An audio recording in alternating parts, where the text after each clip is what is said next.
মথুরার বাস স্টপে তো আমি নামিনি না, আমাকে যেখানে নামানো হলো কি একটা চওড়াও বলেছিল, আমি ঠিক গোচর করতে পারিনি নামটা। তো যাই হোক, যেখানটায় নামানো হলো সেখানে আমি একটা দেখলাম বিশাল বড় শিব মূর্তি, বেশ ভালোই লাগলো দেখে। সেখান থেকে আমি হাঁটতে হাঁটতে গিয়ে একটা অটোয় উঠে পড়লাম। এই অটো এগোচ্ছে, ওই শিব মূর্তিটা দেখা যাচ্ছে এখনো পর্যন্ত। भैया ये क्या वैष्णव देवी मंदिर है?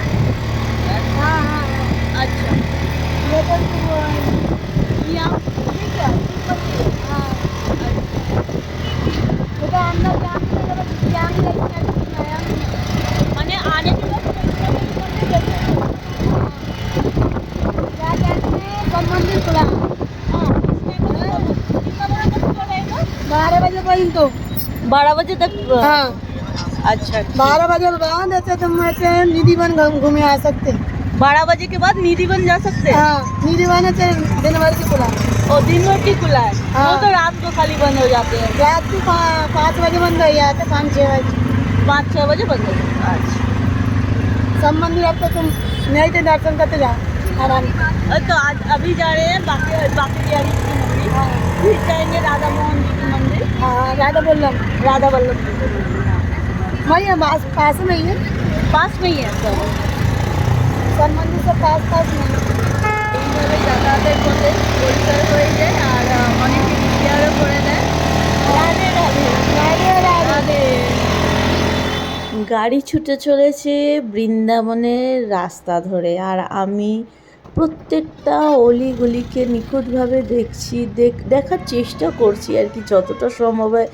এইটুকুনি সময় কখনোই মানে একটা দিন সময় নিয়ে বৃন্দাবনে ঘোরা অসম্ভব, তবুও আর কি আনাচে কানাচে দেখছি। আর মনে মনে একটা জিনিসই ভাবছি, শ্রীকৃষ্ণ রাধা এখানে কতই না লীলা করেছে। তো সেই সব ভালোবাসাগুলোকে একটু অনুভব করার চেষ্টা করছি আর কি, ভাবনার মধ্যে আনার চেষ্টা করছি। তো যাই হোক, এবারে গাড়িতে এগিয়ে চলছে, আর দেখতেই পেলে অনেকগুলো এখানে আশ্রম আছে। সেই আশ্রমগুলো ক্রস করেই এগিয়ে যাচ্ছি।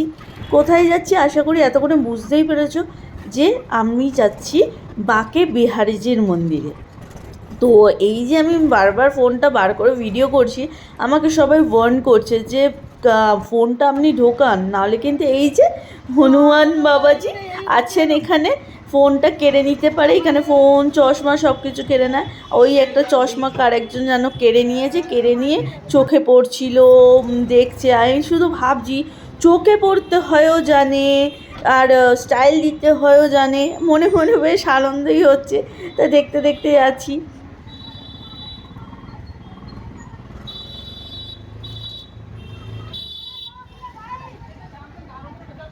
এবার যথারীতি অটো ওইখানে নামিয়ে দিয়েছে, ওইখান থেকে এবার হেঁটেই যেতে হবে, কারণ এরপরে আর অটো আসবে না এখানে। তো যথারীতি আমি হেঁটে হেঁটে গিয়ে চলেছি।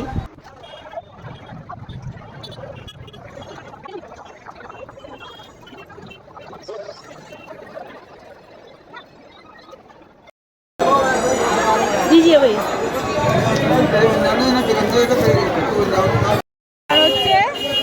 হাওয়াই চটি তো পরে এসছি, তবুও একটু সেফ জায়গা খুঁজছি যাতে ঠিকঠাক হবে, দেখা যাক যদি পাওয়া যায় কি। চশমা নিয়ে নিলে ফুটি দিয়ে চশমা ফেরত দিতে হচ্ছে।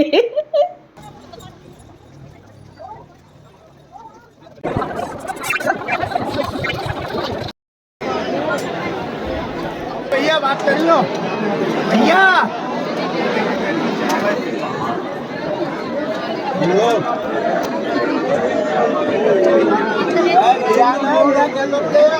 वृंदावन